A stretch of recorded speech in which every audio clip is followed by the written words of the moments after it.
এতিয়া অৰুণোদয় কোনে কোনে নাপাব এই বিষয়েও আমি জনাটো উচিত। আমাৰ মন্ত্ৰী, বিধায়ক, প্ৰাক্তন মন্ত্ৰী, প্ৰাক্তন বিধায়ক এওঁলোকৰ পৰিয়ালে অৰুণোদয় নাপায়।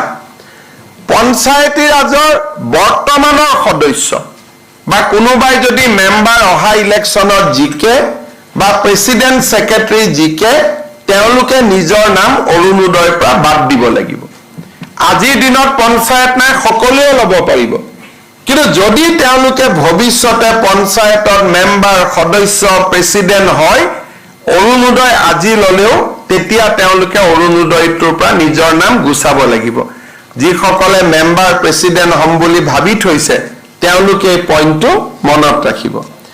চৰকাৰী চাকৰিয়াল, পেছাদাৰী ব্যক্তি, শিক্ষক, পেঞ্চনাৰ আন কোনেও অৰুণোদয় নাপাব। আনকি অংগনবাদী কৰ্মী, আশা ৱৰ্কাৰেও অংগনবাদী আমাৰ অৰুণোদয় নাপাব।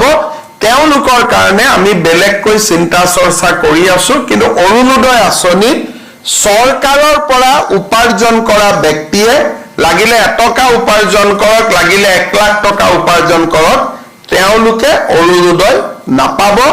এইটো হ'ল অৰুণোদয় নিয়ম। ঠিকাদাৰে অৰুণোদয় নাপাব।